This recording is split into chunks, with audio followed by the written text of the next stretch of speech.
नमस्कार, नई परख के राष्ट्रीय मुद्दा कार्यक्रम में आपका स्वागत है और आज के इस कार्यक्रम में हम रोज की तरह ही प्रोफेसर अभय कुमार दुबे से बातचीत करेंगे देश की राजनीति से जुड़े कुछ प्रमुख मुद्दों के बारे में।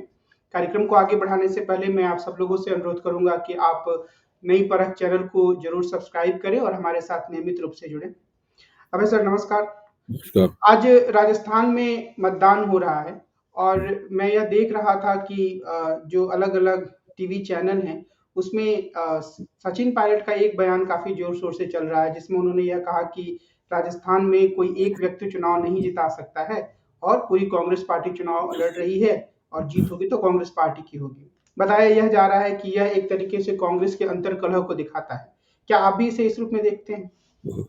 नहीं, इसमें अंतर्कलह के पहलू तो हैं, इस बात को मानना पड़ेगा, क्योंकि इससे पिछले वाले इंटरव्यू में, जिसका मैंने नई परख के मंच पे जिक्र भी किया था, जब सचिन पायलट से पूछा गया था कि अशोक गहलोत ने एक बयान दिया है कि वो तो कुर्सी छोड़ना चाहते हैं, लेकिन कुर्सी उन्हें नहीं छोड़ती। तब उन्होंने कुछ और कहा था। तब उनके कहने का इरादा ये था कि हम सब लोग कुर्सी इसलिए चाहते हैं कि हम जनता की सेवा कर सकें। बिना कुर्सी लिए हुए जनता की सेवा नहीं कर कर पाएंगे, और अशोक गहलोत जी ने ये बयान इसी मकसद से दिया होगा। उसके बयान का अर्थ ये निकालना चाहिए, तब उन्होंने कहा था। तो उस वक्त उनका रुख बड़ा सकारात्मक था। लेकिन आज वोट के दिन उन्होंने इस तरह का बयान दिया है, जिससे लगता ये है कि कहीं न कहीं उनके और अशोक गहलोत के बीच में जो फाँक थी, वो फाँक दरअसल अभी भी उसका स्वाद जो है वो कड़वाई है।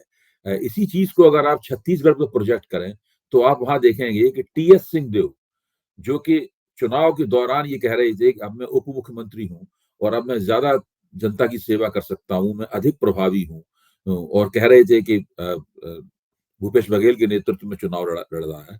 उन्होंने जिस दिन मतदान हो रहा था, उस दिन उन्होंने कुछ इस तरह की बात कही कि अगर मुझे मुख्यमंत्री नहीं बनाया गया, तो अगली बार मैं एमएलए का चुनाव नहीं लड़ूंगा। तो ये जो मसला है पार्टी के अंदर गुटों का, सत्ता के लिए होने वाली प्रतियोगिता का, इससे ये पता लगता है कि ये मसला आसानी से सुलझता नहीं है। हाईकमान कितनी भी कोशिश कर ले, कुछ दिनों के लिए लोग तलवारें अपनी म्यान में डाल लेते हैं, लेकिन फिर वो जैसे ही मौका निकलता है, वो तलवारें बाहर निकलती हैं, और जो सिर्फ उठव्वल है आपसी, वो भी सामने आ जाती है। तो इसका एक तीसरा पहलू भी है। तीसरा पहलू ये है कि जितनी भी पार्टियां चुनाव लड़ रही हैं, चाहे वो कांग्रेस हो, चाहे वो भारतीय जनता पार्टी हो, चाहे वो मध्य प्रदेश हो, चाहे छत्तीसगढ़ हो, चाहे राजस्थान हो, सभी पार्टियों में इस तरह के नेता हैं जिन्हें ऐसा लग रहा है कि शायद वो हारी हुई लड़ाई लड़ रहे हैं। मसलन आप मध्य प्रदेश को लीजिए, शिवराज सिंह चौहान, जो अकेले अगर मध्य प्रदेश में कोई भी नेता सबसे ज्यादा सक्रिय दिखाई पड़ता है, मतलब भाजपा के अंदर, तो शिवराज सिंह चौहान थे। भाजपा में उनके मुकाबले कोई भी सक्रिय नहीं था। वो मुख्यमंत्री थे और वो जमकर अपनी सरकार बचाने के लिए, दोबारा सत्ता में आने के लिए संघर्ष कर रहे थे। उन्होंने बहुत बड़े पैमाने पर विज्ञापन भी किया और बहुत लाभार्थी योजनाएं भी चलाई। इसमें लाडली बहना योजना बहुत मशहूर हो रही है। लेकिन उनको साफ तौर पर कह दिया गया था कि आपको मुख्यमंत्री नहीं बनाया जाएगा। यानी वो एक हारी हुई लड़ाई लड़ रहे थे। अगर भारतीय जनता पार्टी जीत भी जाती, तब भी उनका मुख्यमंत्री पद पर वापसी पहली नजर में नामुमकिन लग रही थी। तो वो हारी हुई लड़ाई लड़ रहे थे। यही स्थिति टीएस सिंहदेव की छत्तीसगढ़ में थी। छत्तीसगढ़ में अगर भूपेश बघेल का आना लगभग हम लोगों की निगाह में तय सा है, लेकिन अगर भूपेश बघेल मुख्यमंत्री बनते हैं, तो फिर टीएस सिंहदेव क्या करेंगे? उन्होंने एक तरह से यही घोषित कर दिया है कि अगर वो मुख्यमंत्री नहीं बने, तो वो राजनीति से संन्यास ले लेंगे। तो उन्हें बिल्कुल साफ लग रहा है कि हम वो लड़ाई में पराजित हो चुके हैं। अब आप राजस्थान में आइए। राजस्थान में पाले के दोनों तरफ इस तरह के नेता हैं। उधर वसुंधरा राजे सिंधिया है, जिनसे कह दिया गया है कि आपको मुख्यमंत्री नहीं बनाया जाएगा। अब उनके सामने सवाल ये है कि जब उनके नीचे से मुख्यमंत्री की कुर्सी छीन ली गई है, तो अब वो क्या करेंगी? क्या वो केवल अपने उम्मीदवारों का ही प्रचार करेंगी, या गंभीरतापूर्वक भारतीय जनता पार्टी के सभी उम्मीदवारों के लिए काम करेंगी? इसी तरीके से सचिन पायलट के सामने है।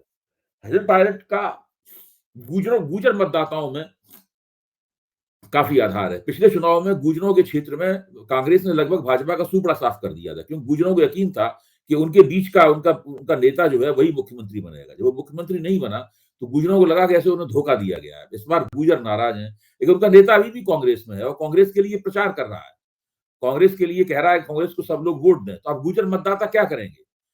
गुर्जर मतदाताओं को भी तकरीबन पता है और सचिन पायलट को भी पता है कि अगर कांग्रेस चुनाव जीतती है तो अशोक गहलोत ही मुख्यमंत्री बनेंगे, क्योंकि पूरे चुनाव पर अशोक गहलोत की इतनी जबरदस्त छाप है कि असंभव है किसी दूसरे का मुख्यमंत्री बनने के बारे में सोचना।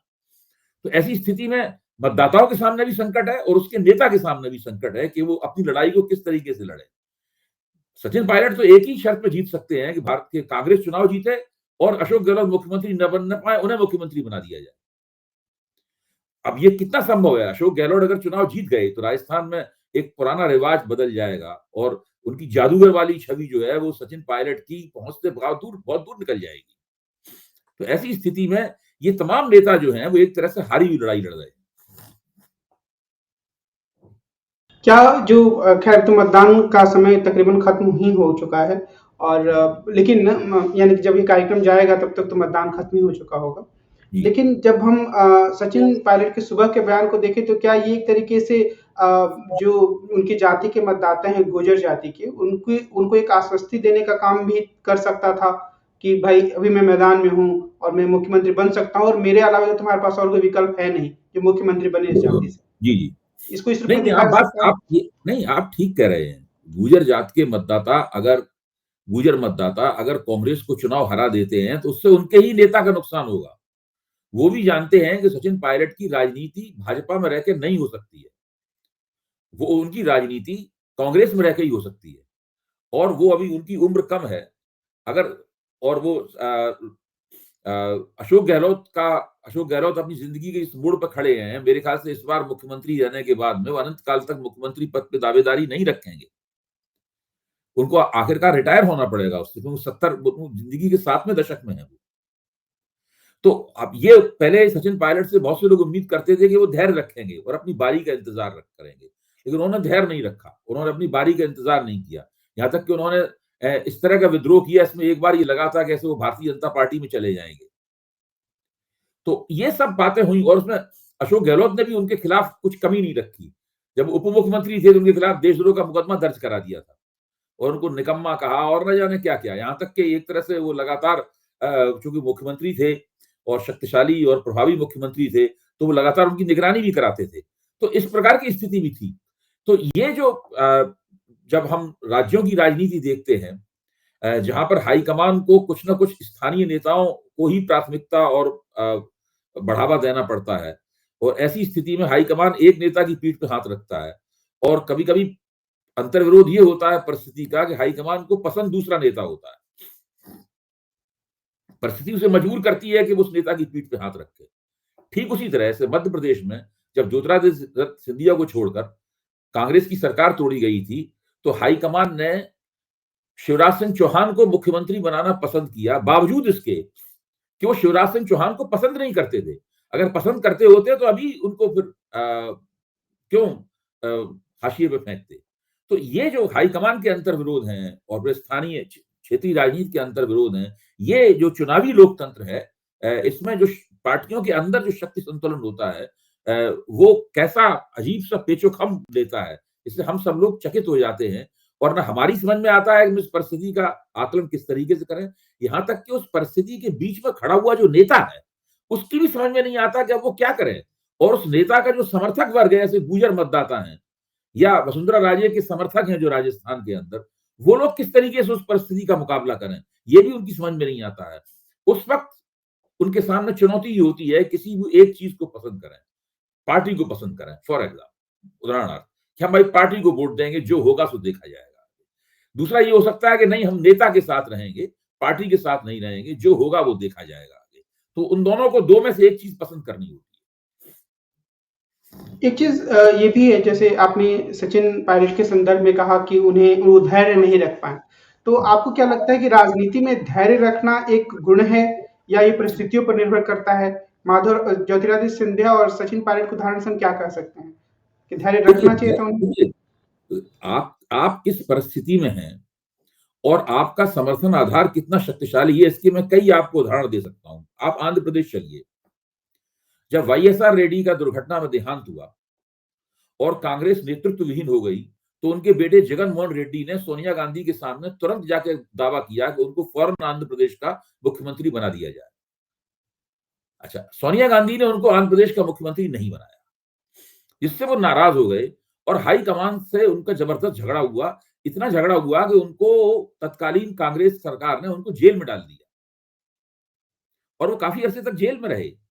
बाहर निकलकर उन्होंने जबरदस्त गोलबंदी की, अपनी अलग पार्टी बनाई अपने पिता के नाम से, और उन्होंने कांग्रेस का वहां पर तख्ता पलट दिया। वो रेड्डियों के सबसे शक्तिशाली नेता होकर उभरे। अच्छा, तो उनके पास एक ऐसा जनाधार था, एक ऐसा सामाजिक समूह था जिसके वो स्वाभाविक रूप से नेता थे, और उन्होंने ये साबित किया और उन्होंने कांग्रेस के नेतृत्व को चुनौती दी और उस चुनौती में वो कामयाब होकर उन्होंने दिखाया। अब ये हैसियत जो है न तो सचिन पायलट की है कांग्रेस के अंदर, न भाजपा के अंदर वसुंधरा राजे की हैसियत है। ऐसी बात नहीं कि इन दोनों ने पार्टी छोड़ने के बारे में सोचा नहीं। जिस वक्त नरेंद्र मोदी गजेंद्र सिंह शेखावत को आगे बढ़ा रहे थे राजस्थान में, उन्होंने जल शक्ति मंत्री बनाया उन्होंने केंद्र में, और लगातार इस तरह की मैसेजिंग हो रही थी राजस्थान को कि भाई ये ही अब राजस्थान में पार्टी के मुख्य नेता बनेंगे। तो उस वक्त वसुंधरा राजे ने पार्टी को संदेश भिजवाया कि वो अलग पार्टी बना लेंगी अगर ऐसा किया गया, और उन्होंने पार्टी के रजिस्ट्रेशन की प्रक्रिया भी शुरू कर दी। जब उन्होंने देखा कि नहीं ऐसा नहीं हो रहा है, तब उन्होंने अपना हाथ खींचा। सचिन पायलट अपने विद्रोह अशोक गहलोत के खिलाफ विद्रोह करते करते वो भाजपा के साथ जाने की योजना बना ही चुके थे। अच्छा, जो नेता विद्रोह कर देते हैं, जैसे कि बेनीवाल हैं, जब बेनीवाल का वसुंधरा का विवाद हुआ, और उधर जो मिर्धा परिवार था, मिर्धा परिवार से भी उनका, जिसके साथ वो थे, उनके साथ उनका विवाद हुआ, तो उन्होंने अलग अपनी पार्टी बनाई। लेकिन वो उनकी महत्वाकांक्षाएं सीमित थी। वो केवल एक इलाके के जाट नेता के तौर पर ही अपने आप को देख रहे थे। खुद एमएलए एमपी वगैरह होते रहे और अपने कुछ लोगों को बनवाते रहे, इससे अधिक उनकी महत्वाकांक्षाएं नहीं थी। वो पूरे राजस्थान के अगर नेता बनना चाहते तो फिर किसी को बड़ी पार्टी से, तो भाजपा के अंदर रहना चाहते, भाजपा के अंदर रहते और जाटों के नेता बन के दिखाते। उन्हें लग रहा था कि भाजपा के अंदर रहेंगे तो उन्हें जाटों का एकमात्र नेता स्वीकार नहीं किया जाएगा, जबकि जाट राजस्थान में बहुत बड़ी ताकत है। 10% वहां जाट हैं। जब जाट कांग्रेस के साथ रहते थे तो लगातार कांग्रेस की सरकार बनती थी, और जैसे अटल बिहारी वाजपेयी ने जाटों को आरक्षण दिया, वो भाजपा के साथ आ गए। उसके बाद से भाजपा का राजस्थान की राजनीति में एक सितारा बुलंद हो गया। तो ये जो स्थिति है, वो स्थिति लोगों को अपना स्वयं का आकलन ठीक से करने पर मजबूर करती है। जब आप स्वयं का आकलन ठीक से नहीं कर पाते हैं, उसके बाद आप उस तरह की गलतियां करते हैं जिस तरह की गलतियां सचिन पायलट ने की। देखिए, वसुंधरा राजे तो 2 बार मुख्यमंत्री बन चुकी हैं। उनके लिए मुख्यमंत्री बनना कोई नई बात नहीं है। एक तरह से देखा जाए तो वो तीसरी बार मुख्यमंत्री बनने की कोशिश कर रही हैं। लेकिन सचिन पायलट तो कभी भी मुख्यमंत्री नहीं बने, तो उनके लिए मुख्यमंत्री बनना बहुत बड़ी बात है। तो वो जो जल्दबाजी थी, वो आपाधापी जो थी, मतलब जो है, उस आपाधापी में उन्होंने अपना नुकसान कर लिया।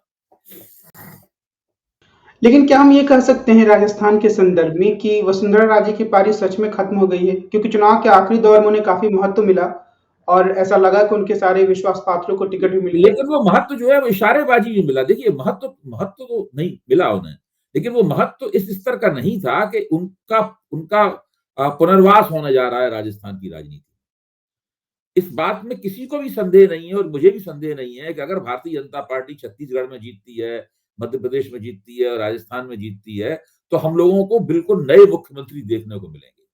न शिवराज सिंह चौहान मुख्यमंत्री बनेंगे दोबारा, न रमन सिंह बनेंगे और न वसुंधरा राजे बनेंगे। ये बिल्कुल अपने आप में स्पष्ट हो गया, और उसका एक बड़ा कारण है, उस कारण को समझने की जरूरत है। वसुंधरा राजे ने 2018 में चुनाव हारने के बाद में एक तरह से राजनीति से अपने आप को बाहर कर लिया था। वो भारतीय जनता पार्टी के किसी भी कार्यक्रम में भी नहीं जाती, और वो मतलब एक तरह से वो बिल्कुल राजनीति में सक्रिय नहीं थी, दफ्तर तक नहीं जाती थी। चुनाव के कुछ पहले ही सक्रिय हुई हैं। रमन सिंह ने भूपेश बघेल सरकार के खिलाफ विपक्ष के नेता की भूमिका नहीं निभाई। वो भी हाथ पे हाथ रख के 5 साल तक बैठे रहे। केवल एक ही नेता सक्रिय रहा, वो थे शिवराज सिंह चौहान, जो लगातार सक्रिय रहे, मुख्यमंत्री भी बने, और मुख्यमंत्री के पद की दावेदारी करने के लिए उन्होंने बहुत जबरदस्त पैसा खर्च करके अपना प्रचार भी किया। लेकिन उसके बावजूद भी अब उनकी स्थिति यह है कि वो मध्य प्रदेश की राजनीति में अपने आप को हाशिए पर पाने के लिए अभिशप्त देख रहे हैं। तो ये स्थिति है। जैसे अगर हमारे दर्शकों में से कोई ये पूछे कि 3 राज्य या 4 राज्यों के मतदान तो पूरी तरीके से खत्म हो चुके हैं, मिज़ोरम, छत्तीसगढ़, मध्य प्रदेश और आज राजस्थान। तो प्रोफ़ेसर अभय कुमार दुबे इन राज्यों में किसकी सरकार बनते हुए देख रहे हैं? तो आपका क्या जवाब होगा? मोटे तौर पे मैं ये कहूंगा कि मध्य प्रदेश में कांग्रेस की सरकार बनने की संभावना बहुत मुखर है, काफी मुखर है। वहां पर मुझे लगता है कि परिवर्तन का माहौल है, वहां पर लोग सरकार बदलना चाहते हैं। छत्तीसगढ़ में लोग निरंतरता चाहते हैं, वहां पर वहां भी कांग्रेस की सरकार बनने की संभावना बहुत अधिक है। मैं संभावना के ही संदर्भ में बात कर सकता हूँ, बाकी तो फैसला देना मतदाताओं का विशेषाधिकार है। और राजस्थान की राजनीति में मुझे लगता है कि भारतीय जनता पार्टी कांग्रेस से एक कदम आगे है, एक ही कदम आगे है, क्योंकि अशोक गहलोत बहुत ही पराक्रम के साथ चुनाव लड़ रहे हैं। एक तरह से वो चुनाव के बिल्कुल केंद्र में है, पूरे चुनाव के ऊपर उनकी छाप है। यानी भारतीय जनता पार्टी के भी सारे जो पैंतरे हैं, सारे वो अशोक गहलोत की काट करने के लिए। भारतीय जनता पार्टी के लिए भी अशोक गहलोत एक संदर्भ बिंदु बने हुए हैं और कांग्रेस के लिए भी एक संदर्भ बिंदु बने हुए हैं। इसी तरीके से इससे भी ज्यादा चुनाव फंसा हुआ है तेलंगाना का, जिसको 30 तारीख को वोट पड़ेंगे। तेलंगाना में भी बहुत करारी टक्कर हो रही है और उसमें एक राष्ट्रीय पार्टी क्षेत्रीय पार्टी को जबरदस्त चुनौती दे रही है, जो कि अपने आप में दक्षिण भारत के संदर्भ में भी एक नई बात है। बाकी सब जगह राष्ट्रीय पार्टियां जो हैं वो दक्षिण भारत में जरा टक्कर दे पाने की स्थिति में नहीं है, या फिर वो गठजोड़ में रहती हैं, अकेले दम पे वो नहीं लड़ पाती। और मिजोरम में मैं समझता हूं कि जो मिजो नेशनल फ्रंट है वो सत्ता में आएगा और भारतीय जनता पार्टी ने मणिपुर के मसले को ठीक से निपट न पाने के कारण मिजोरम की राजनीति में अपना बड़ा नुकसान किया है। एक आखिरी सवाल तेलंगाना के बारे में, जिसके बारे में हम आगे के दिनों में और विस्तार से चर्चा करेंगे। मडिगा जो एक दलित जाति है, वो बार-बार अपने लिए एक उपश्रेणी बनाने की मांग करती रही है अनुसूचित जनजाति के भीतर। प्रधानमंत्री मोदी ने उसके बारे में एक वायदा किया था वहाँ की रैली में और उसकी प्रक्रिया उन्होंने शुरू कर दी है। तो इसका क्या प्रभाव पड़ेगा? और मेरा सवाल ये भी है कि जो तेलंगाना की राजनीति है, अभी तो काफ़ी कुछ दो ध्रुवी लग रही है। तो वहाँ पर भारतीय जनता पार्टी के आगे बढ़ने से किसका नुकसान होने की संभावना है? अगर थोड़ी-सी भी उसको वोट मिलते अगर हैं भारतीय तो? जनता पार्टी आगे बढ़ेगी तो वो कांग्रेस की कीमत पे आगे बढ़ेगी, वो बीआरएस की कीमत पे आगे नहीं बढ़ेगी। देखिए, भारतीय जनता पार्टी के साथ एक छोटी समस्या ये है कि जब वो दक्षिण भारत में प्रवेश करती है तो वो गैर दक्षिण भारतीय नेताओं को सामने रखकर वहां दक्षिण भारत में प्रवेश करती है।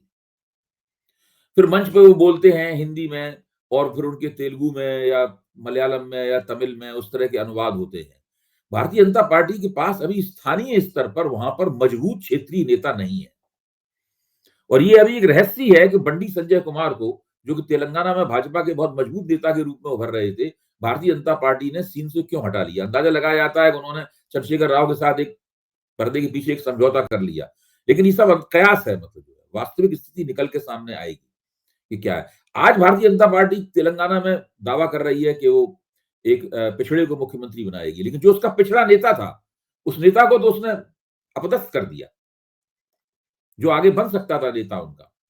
तो भारतीय जनता पार्टी एक तरह से और अभी कर्नाटक में उन्होंने येदियुरप्पा के बेटे को नेता बनाया है, ताकि लिंगायतों में जो आधार उनके हाथ फिसलता जा रहा था, उस आधार को वो वापस प्राप्त कर सके। लेकिन उसके लिए तेलंगाना में भी भाजपा की शक्तियों में इस बात को, येदियुरप्पा के बेटे को नेता बनाने से बहुत नाराजगी है इस सवाल के ऊपर। भाजपा को वहां पे एक तरह के संतोष का सामना करना पड़ रहा है। तो भाजपा दक्षिण भारत के मोर्चे पे उतनी कामयाब नहीं दिख रही है जितनी कामयाब कुछ दिनों तक लगा करती थी। दरअसल हम लोगों ने उत्तर पूर्व में भाजपा की जो कामयाबियां हुई, उन कामयाबियों का मेरे जैसे व्यक्ति ने भी गलत आकलन किया।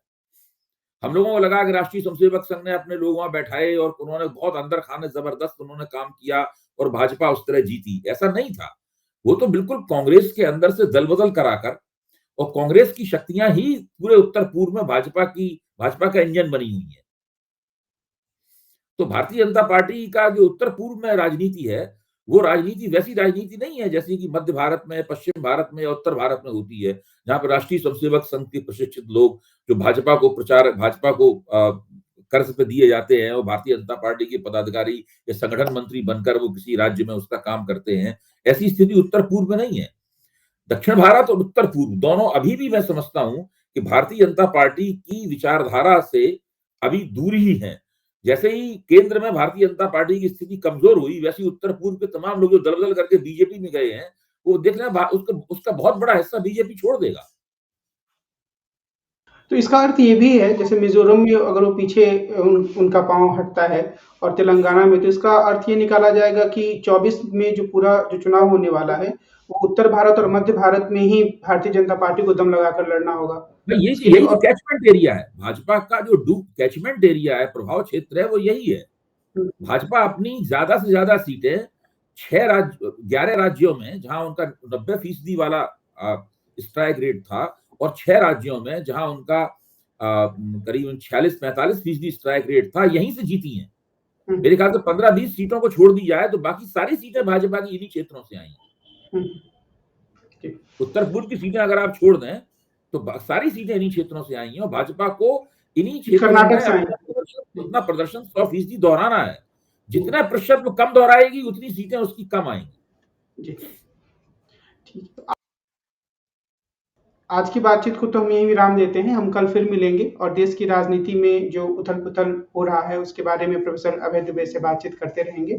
कार्यक्रम को समाप्त करने से पहले मैं एक बार फिर से आप लोगों से कहूँगा कि आप नई परख चैनल के साथ नियमित रूप से जुड़ें, इसे सब्सक्राइब करें। आज की बातचीत के लिए अभय सर आपका बहुत-बहुत धन्यवाद। हम कल फिर मिलते हैं। नमस्कार।